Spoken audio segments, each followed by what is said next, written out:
관해서 말씀을 나누었고요. 오늘은 특별히 우리 공동체 동행의 나침판, 동행의 나침판에 관해서 말씀을 좀 나눠 보려고 합니다. 현대에서는 네트워크가 중요하다고 그랬죠. 그래서 예전에 우리나라의 어느 기업의 그 데이터 센터에 혹은 또 그런 것들을 이렇게 선을 연결해 주는 그런 곳에 이렇게 불이 나가지고 큰 문제가 한번 발생한 적이 있었습니다. 왜 그러냐면 그만큼 네트워크가 중요하기 때문에 그렇습니다. 어느 정도로 요즘은 잘 되었냐면 마음만 먹으면 지금 실시간으로 이곳의 상황들을 그대로 저 미국에 혹은 지구 반대편에 그대로 보낼 수도 있고요. 또 아는 사람하고도 실시간으로 이렇게 화상 통화도 할 수도 있고, 이 모든 것들이 가능한 이유는 바로 수많은 사람들과 연결되어 있는 이런 네트워킹 때문에 그렇습니다. 그럼에도 불구하고 오늘 이 시대를 어떤 철학자는 가장 외로운 시대다. 수많은 사람들하고 연결이 되어 있는데 가장 외로운 시대래요. 실제적으로 이런 데이터가 있는데요. WHO 보고서에 따르면 전 세계 성인 6명 중 1명, 대략 한 17%가 외롭다라고 이렇게 느낀다고 하고요. 우리나라의 경우는 그보다도 더 높습니다. 한 5명 중에 1명, 21%가 외로움을 느끼는 것으로 이렇게 보고가 되었고, 또 뿐만 아니라 연간 약 87만 명의 그 사망이 87만 명 정도의 죽은 사람들 중에 87만 명 정도의 사람이 외로움과 관련되어서 죽었다는 그런 보고서도 있습니다.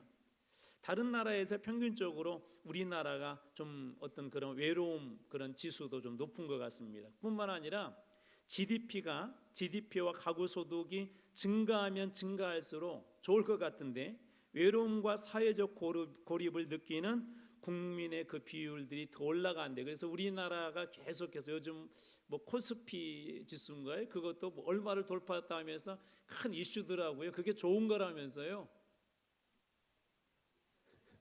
역시 돈은 별로 관심이 없으신 것 같아요. 좋은 거래요. 아무튼 좋은 거랍니다. 그게 좋은 건데 오히려 그런 게 올라가면 올라갈수록 외로움을 느끼는 사람들이 이상하게 더 많다고 그렇게 이야기합니다. 더 벌수록 더 외로움을 느낀다.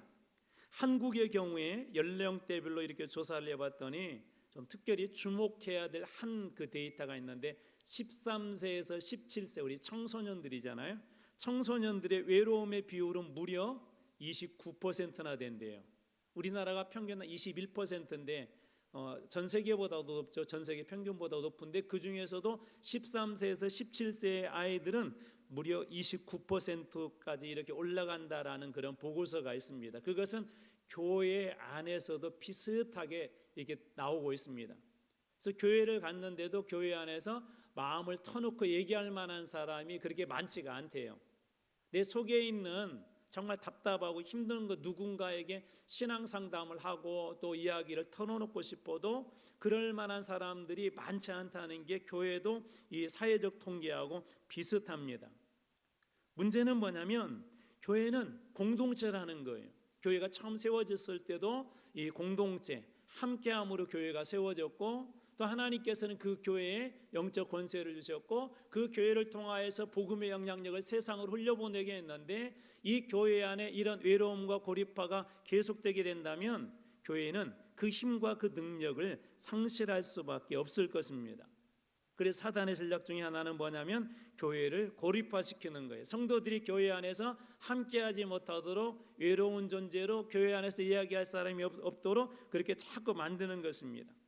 뿐만 아니라 성도들도 개인주의를 이렇게 추구하게 하죠. 그래서 나만 기도하면 됐지, 뭐 나만 잘 되면 됐지, 나만 응답받으면 됐지라고 그렇게 개인주의화를 추구하게 된대요. 그러나 교회의 방향은 뭐냐면 공동체와 연합입니다. 이것을 잊어버리면 안 됩니다. 교회는 반드시 뭐예요? 공동체예요. 우리 교회라는 보편적인 정의 여러분 알고 계시죠? 교회는 믿는 사람들의 뭐죠? 모임이죠, 모임. 그러니까 교회는 개별적으로 존재할 수가 없습니다. 나 혼자 절대 교회가 될 수 없다는 것이죠. 오늘 말씀을 한번 그런 관점에서 한번 보려고 합니다. 오늘 이 시대에 우리 아이들이 사는 세상은 개인주의를 상당히 중요하게 여기고 너 자신이 중요하다고 여기는 이 세상에서 우리 아이들이 붙잡아야 될 다섯 번째 나침반은 뭐냐면 바로 이 공동체라는 거예요. 오늘 말씀해 주는 첫 번째 은혜는 이겁니다. 외줄은 쉽게 끊어진대요.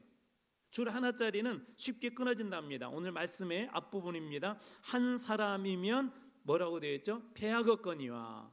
한 사람이면 패하겠거니와. 한 사람은요 패한대요. 압도당하여서 굴복을 당한다라고 그렇게 이야기를 합니다. 우리로 하여금 한 사람이 되게 한다는 건 뭐예요? 압도당해서 굴복당하게 한다라는 것이죠. 고립시키는 중요한 이 뿌리가 뭐냐면 뿌리의 근원은 죄예요. 죄. 부부 사이의 관계도 죄가 들어가게 되면 멀어지게 되죠. 님이 남이 된다고 하잖아요. 아담과 하와도 어떻게 돼요? 잘 처음에 죄의 문제 아니었습니까? 우리가 잘 아는 이사야서 59장 2절에도 보면 오직 너희 죄악이 너희와 너희 하나님 사이를 어떻게 해놓고 갈라놨고, 성부 성자 성령 하나님도 삼위일체 세 분이시잖아요. 삼위잖아요.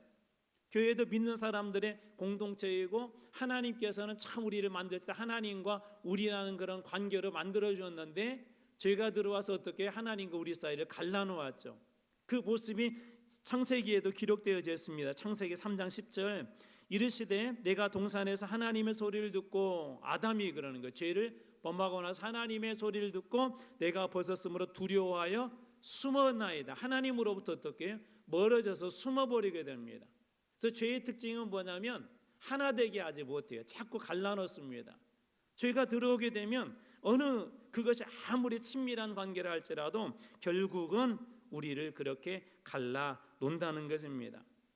문제는 여기에서 한 단계 더 나가죠.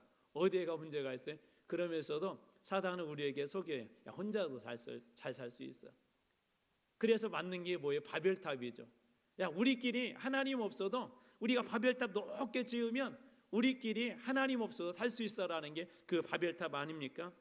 내 이름으로 살 수 있다는 그런 교만이 들어오는 순간 우리 교회나 우리의 신앙은 무너집니다. 교회를 내 이름으로 부흥시킬 수 있다, 우리가 열심히 하면 부흥시킬 수 있다, 그러는 순간 교회의 능력은 상실되어집니다. 우리가 어떤 일에 대해서 내가 열심히 노력하면 이것도 할 수 있다라고 그렇게만 이야기한다면 우리 안에 하나님의 그 역사들을 우리는 자꾸 무시하고 하나님의 역사는 더 이상 우리 가운데 나타나지 않습니다. 교회에 수많은 그런 모임들이 있는데 모임에 참여하지 않아도 살 수 있다? 죄송한 얘기인데 모임의 소리가 빠지게 되면 더 이상 교회가 아니라니까는요. 그것을 상실하게 되면 더 이상 우리는 교회로서 존재할 수도 없고 교회의 능력도 나타날 수가 없습니다. 앞에서 잠깐 설명했던 것처럼 우리 사도행전에 보면 교회가 어떻게 형성돼서 모였을 때, 언제 성령이 임했어요? 모였을 때. 언제 교회다운 교회의 모습으로 막 섬기고 나누고 또 가세리 막 기도해주고 살리고 그랬죠. 모였을 때 그러한 역사들이 일어납니다. 그래서 사도행전 2장 46절에 보면 어느 정도로 모였느냐, 날마다 마음을 같이하여 성전에 모이기를 힘쓰고. 어느 정도로 모였어요? 날마다 모였대요. 날마다 성전에 모이기를 힘썼대요. 서울의 어느 교회, 지금도 아주 큰 교회이고 또 교회가 지역에도 또 복음으로 많은 영향을 끼치는 교회인데, 이 교회가요 원래는 그 제가 기억하기로 청량리가 아니라 그 고시촌이 어디죠? 서울이 유명한데 고시를 안 봐서 모르신가요? 공무원 시험 많이 막 하는데 그 동네 있잖아요. 네, 노량진 근처에 이 교회가 옛날에 있었는데 이 교회가 조금 이게 커지면서 지금은 궁동이라는 곳에 이사를 가게 됐어요. 근데 이사를 가게 됐는데 무슨 일이 일어나냐면 그 주변에 그 교회가 멀잖아요. 교회를 따라서 많은 분들이 이사를 와가지고 그 지역의 약국 이름이 그 교회 앞자를 따가지고 무슨 약국, 또 무슨 슈퍼면 무슨 슈퍼, 그럴 정도로 교회 성도들이 많이 따라왔어요. 왜 그러냐고 물어봤더니 그분들 대부분이 교회 가까이 있어야 늘 가서 기도하고 또 가서 말씀 듣고 훈련받고 그러자 하고 성도들이 그렇게 많이 따라왔다는 거예요. 물론 그 안에 여러 가지 의미들도 있을 수도 있고요. 물론 꼭 교회 가까이 가야만이 늘 교회에 나올 수 있는 건 아니지만 그러나 그 정신은 상당히 좀 본받아야 될 것 같습니다. 무슨 얘기냐면 우리가 늘 어느 곳에 있든지 모이는 자리를 힘쓰는 그런 교회 되길 주님으로 축원합니다. 초대교회는 그게 날마다 모였대요. 날마다 마음을 같이 성전에 모이기도 힘썼고 집에서 떡을 떼기도 하고, 이게 성전에서뿐만 아니라 집에서도 성도들끼리 날마다 뭐 하는 거예요? 모임한 거예요. 요즘 단어로 바꿔볼게요. 소그룹 한 겁니다. 여러분들이 쓰는 단어로 구체적으로 바꿔볼게, 구역 예배 드린 거예요. 매일매일 모여 성도들끼리 뭐 자취회도 모이고요, 구역 모임도 하고요, 이런 소그룹 모임도 하고요, 모여서 성도들이 그렇게 날마다 모여서 예배 드리고 교제하고 그렇게 했다는 것입니다. 초대교회가 늘 그렇게 했다는 거예요. 사도 바울도 이 히브리서를 통하여서 이렇게 우리들에게 권면하죠. 히브리서 10장 25절 현대인 성경으로 제가 한번 읽어드리겠습니다. 어떤 사람들의 습관과 같이 모이기를 중단하지 말고, 교회도 그런 일이 있었는가 봐요.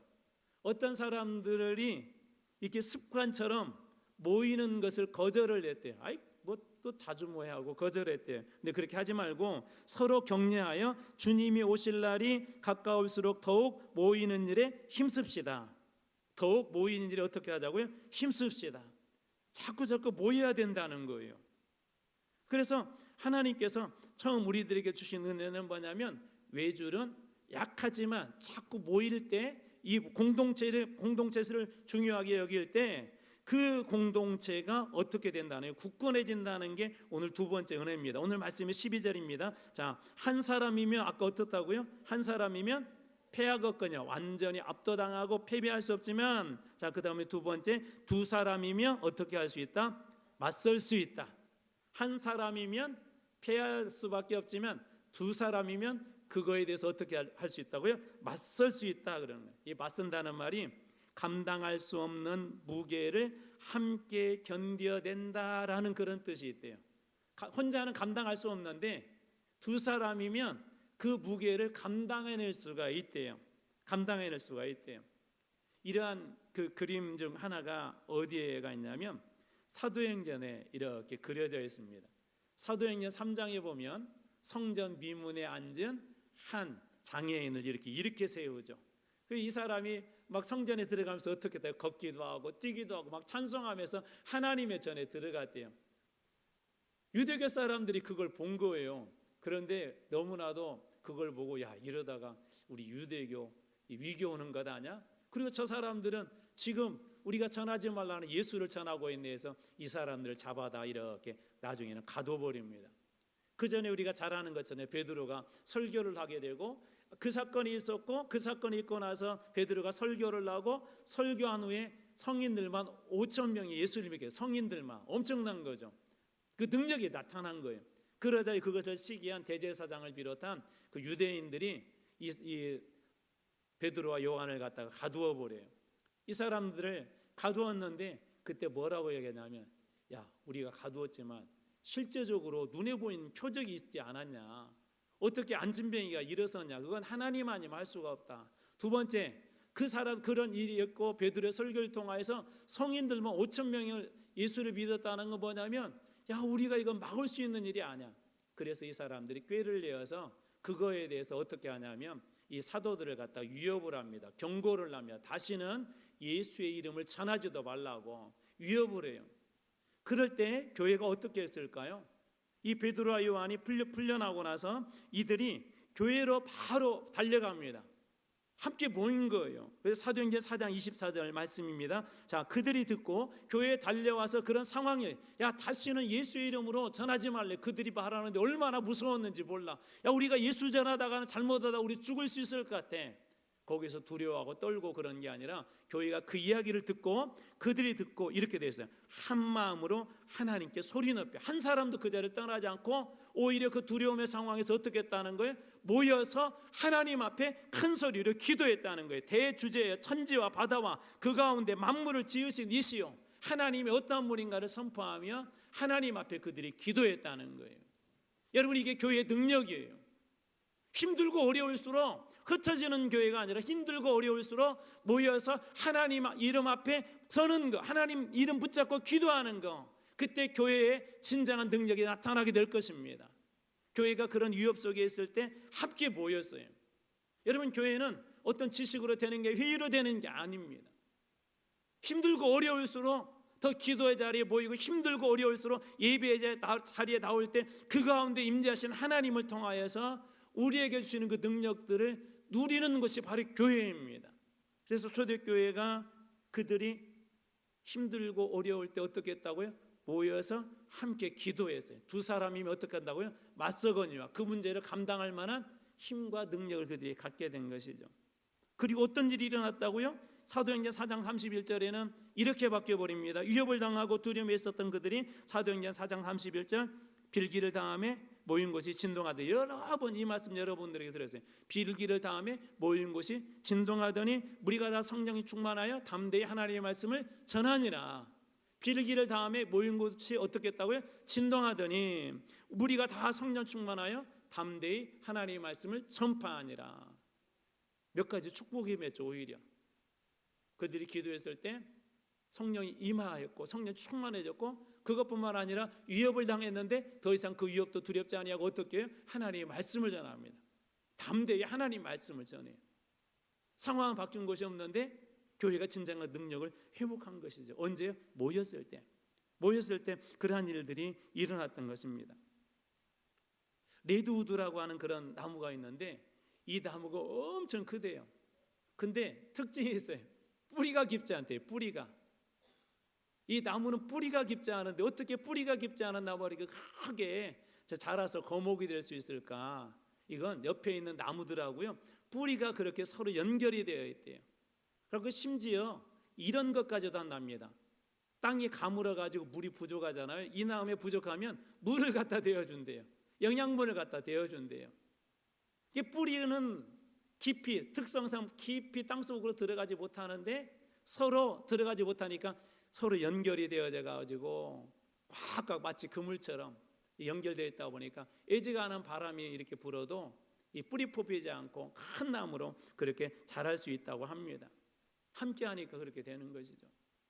여러분, 기러기 보면 무슨 자형으로 이렇게 날아가죠? V자형으로 날아가잖아요. 그렇게 날아가는 그런 이유가 있대요. 그렇게 날아가면 상승교류가 생긴답니다. 그러면서 그렇게 날아가게 되면 혼자 날 때보다 71%를 더 멀리 간대요. 71%를 더 멀리 가고 더 오래 갈 수 있도. 혼자는 그렇게 안 되는데 함께 그렇게 V자형을 그리고 가게 되면 상승교류가 생겨서 더 오래 더 멀리 갈 수 있다고 그렇게 이야기합니다. 보네퍼라고 하는 유명한 신학자가 있는데 그가 했던 유명한 말 중에 이런 말이 있습니다. 그리스도인은 다른 그리스도인들이 필요하다. 그리스도인은 혼자로서 설 수 없다는 거예요. 다른 그리스도인들이 필요하다는 것입니다. 성경에도 보면 그래서 두 사람에 대한 이야기도 많이 등장하죠. 두 사람이 어떻게 한다고요? 그것을 능히 어떻게 해요? 맞설 수 있다 그러지 않습니까? 예를 들자면 창세기 2장 18절에도 하나님께서 아담을 만드신 후에 하와를 만들어 주셨어요. 무엇으로? 돕는 배필로, 채워주는 배필로, 함께하는 배필로. 여호수아 2장 1절에 보면 여호수아가 시딤에서 정탐꾼을 보냈는데 두 사람씩 보냈어요. 두 사람을 보냈어요. 두 사람. 예수님도 그렇게 하셨죠. 또 사도행전 13장 3절에도 보면 이 바울과 바나바를 파송하는데 교회가 금식하고 두 사람을 보내죠. 혼자 보내지 않습니다. 바울이 무슨 설신을 전할 때도 혼자 보내지 않고 꼭 여러 사람들 혹은 두 사람을 꼭 같이 보냅니다. 예수님도 제자들을 파송할 때 혼자 보내지 않았죠. 제가 학교 다닐 때 우리 교회도 이렇게 CCC맨들이 많은데 CCC가 늘 학교에서 점심때가 되면은 같이 모여서 이렇게 막 찬양하고요. 그리고 나서 이렇게 전도를 이렇게 캠퍼스 전도를 합니다. 그럼 꼭 두 사람씩 가요. 한 사람 복음 제시하고 한 사람 곁에서 이렇게 기도합니다. 예수님의 방법이에요. 혼자 할 수 없다는 거예요. 무슨 얘기죠? 한 사람이면은 그거에 대해서 패하지만 두 사람이 그 문제에 대해서 어떻게 할 수 있다는 걸 맞설 수 있다는 거예요. 이런 모양을 또 잘 그려주는 구약의 그 유명한 장면이 있습니다. 그 장면은 뭐냐면 바로 그 모세예요. 모세는 높은 산으로 올라가고 여호수아는 저 밑에서 아말렉과 이렇게 싸우고 있었죠. 그런데 가만히 보니까 모세의 팔이 내려오면 어떡한다고요? 싸움에서 져요. 여호수아가 져요. 관건이 보니까 지금 모세의 팔이에요. 근데 문제가 하나 있습니다. 모세가 팔을 오랫동안 들고 있을 수가 없었어요. 그래서 어떻게 하죠? 한쪽에 이렇게 쉴만한 곳을 마련하고 아론과 훌이 모세를 그것에 이렇게 앉히고 곁에서 이렇게 모세의 팔을 들어줍니다. 그래서 결국 이 싸움에서 이기게 되죠.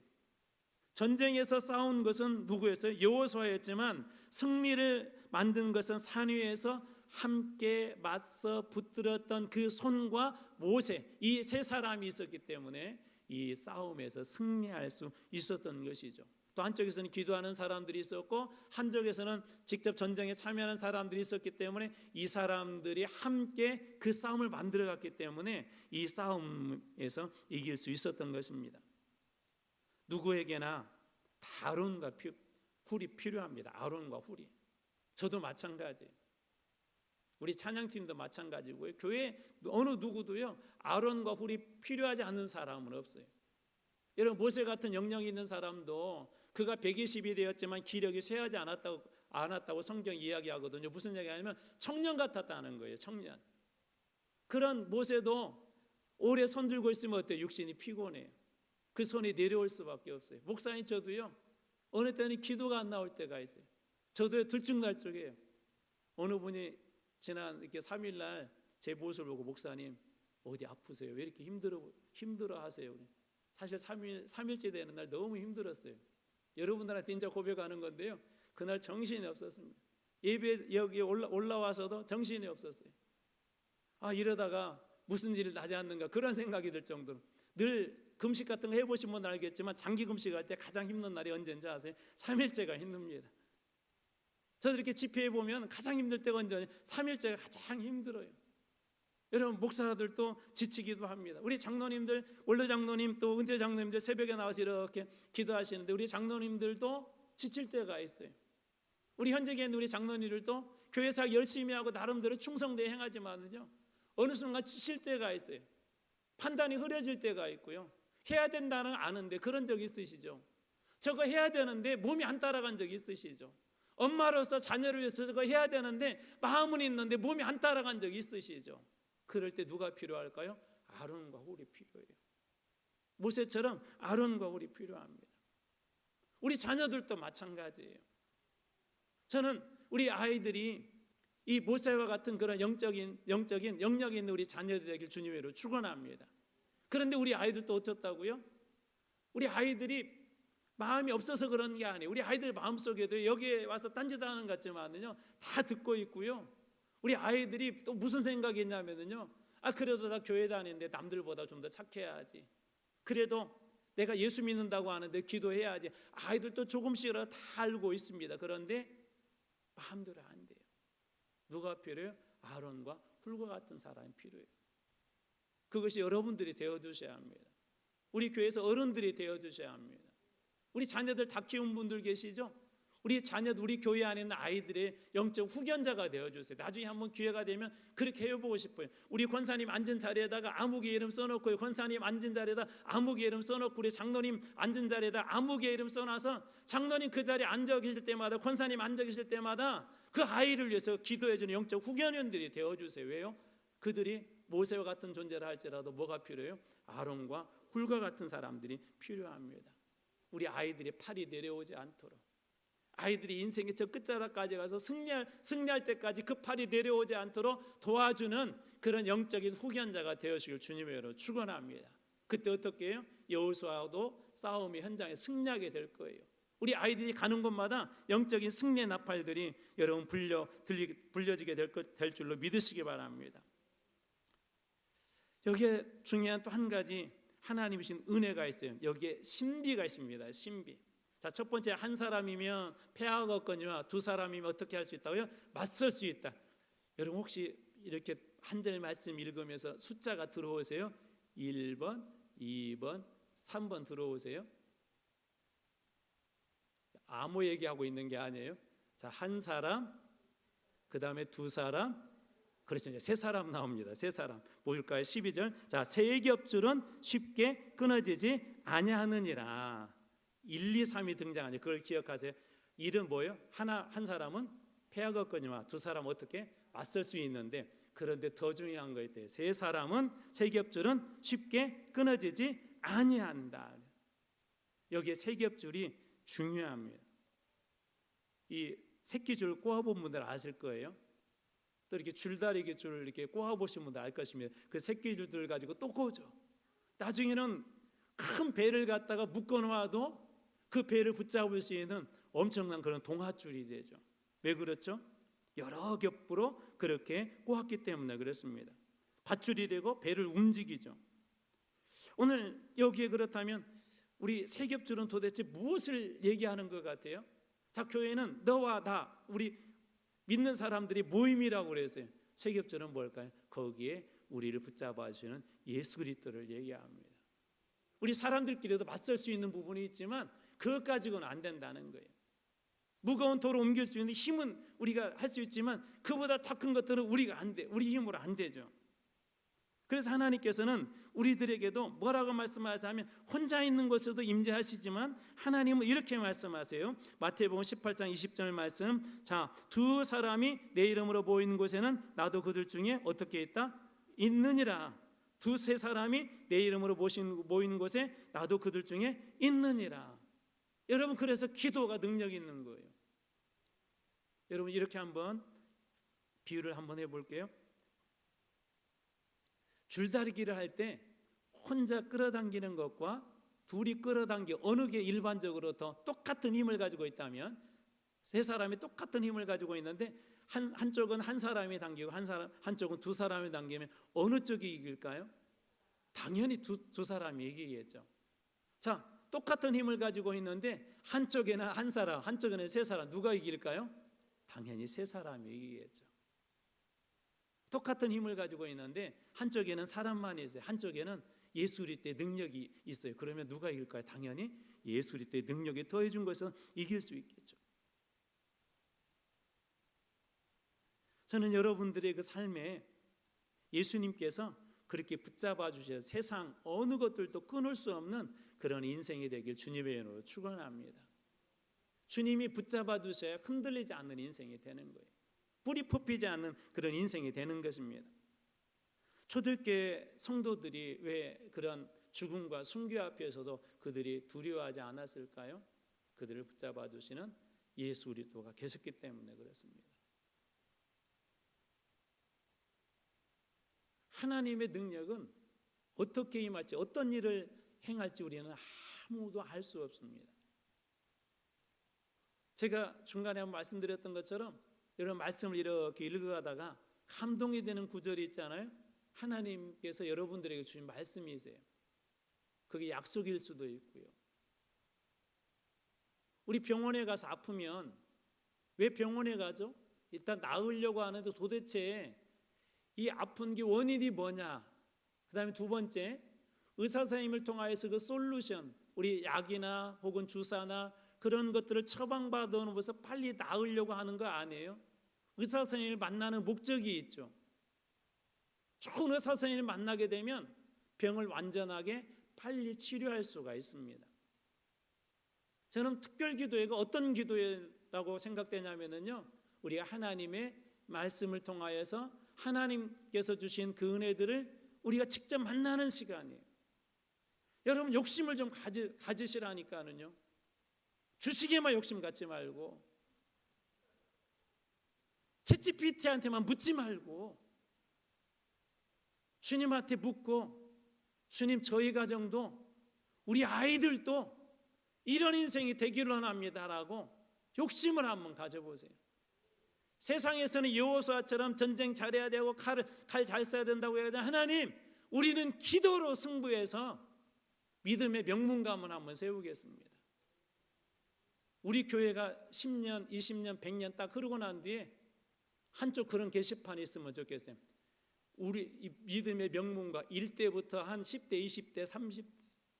아멘. 아무도 안 하시네. 여러분, 그런 명표 있으면 좋지 않겠어요?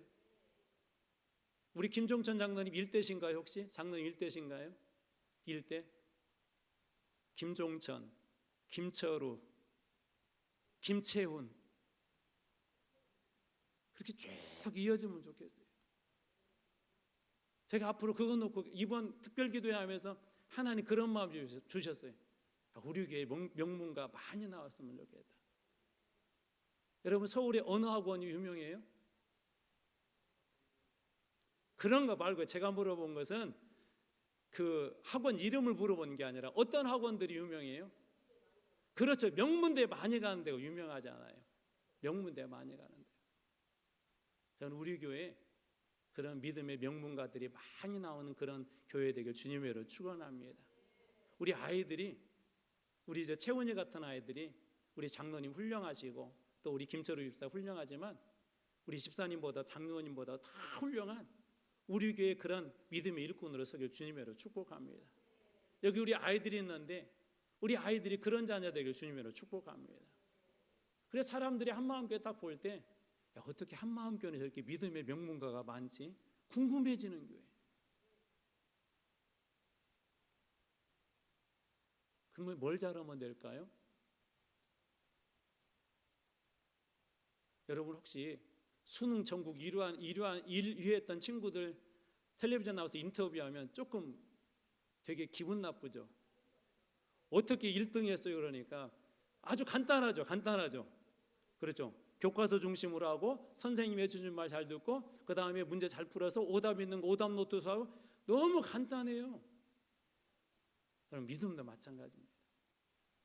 말씀 가운데 늘 거하려고 말씀하고 씨름하고 기도 가운데 몸부림치고 성도들 그리스도 안에 서로 사랑하고 믿음의 교제하고 그 사랑을 세상으로 흘려보내는 믿음의 증거, 증인들 되는 가장 간단한 이 기본 안에만 들어와도 우리 교회 안에 우리 많은 믿음의 명문가들 나오게 될 줄로 믿습니다.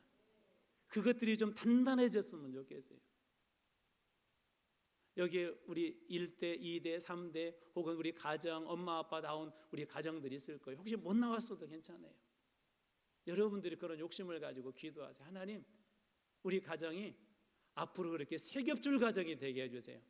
제가 기도하고 우리 아이들이 그 믿음 안에 들어오고 거기에 예수님께서 주인이 되어주셔서 우리 가정의 세상에 어떤 것들이 와도 흔들지 못하는 그런 가정으로 세워달라고 하나님 앞에 그렇게 한번 기도하게 될 때 주님께서 그 기도대로 반드시 응답해 주실 줄로 믿습니다. 그때 어떤 일들이 일어날까요? 로마서 8장 39절입니다. 높음이나 기쁨이나 다른 어떤 피조물이라도 우리를, 우리 주 예수 그리스도 안에 있는 우리를, 너와 내가 예수 그리스도 안에 있는 우리를 하나님의 사랑에서 어떻게 할 수 없다? 끊을 수 없는지라. 우리 저 자녀들이, 우리 아이들이 우리 예수 그리스도의 은혜 안에서 결코 끊어지지 않는 인생 되길 주님으로 축원합니다. 여러분의 가정이, 믿음의 가정이 결코 끊어지지 않는 그런 가정이 되길 주님으로 축원합니다. 결코 끊을 수 없느니라. 자, 한 사람이면 패하겠거니와 두 사람은 맞설 수 있지만 세 겹줄은 어떻게 한다고요? 끊어질 수 없다. 그러면 누가 함께 해주셔야 돼요? 예수님께서.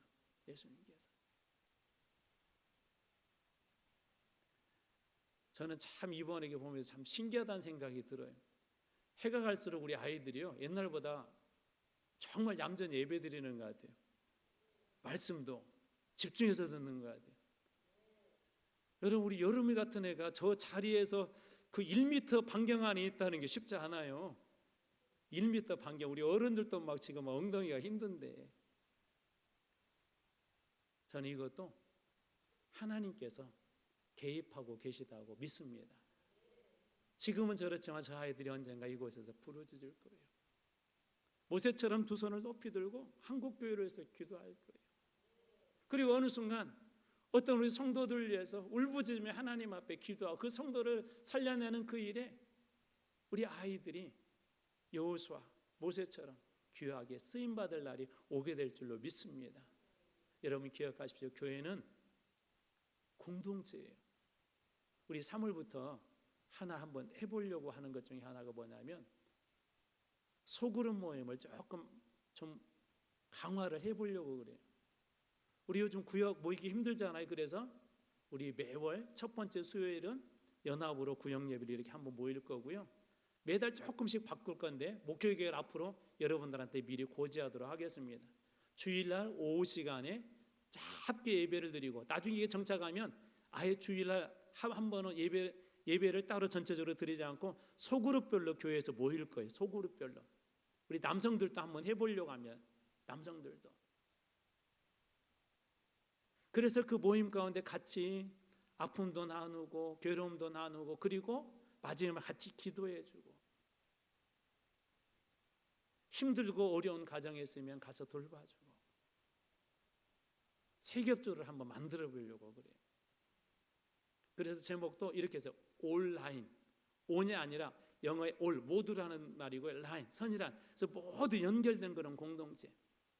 아까 레드우드 보셨죠? 저 사람 믿음이 별로 안 좋은가, 믿음이 깊지 않은 것 같은데, 믿음의 뿌리가 깊지 않은 것 같은데 그래도 쓰러지지 않는 비결이 뭐라고요? 다른 나무 뿌리들이 와서 다 엉키고 설켜서 붙잡아 주니까 안 쓰러지는 것처럼. 우리 남성들 가운데도 그런 소그룹들이 좀 많이 일어나고 우리 청년들 가운데도 일어나고, 실제적으로요 우리 초대교회에서도 마찬가지지만 요즘 우리 한국교회, 우리 세계교회를 연구하는 분들이 보면 부흥하는 교회 특징 중에 하나가 뭐냐면 소그룹 모임이 잘 돼요.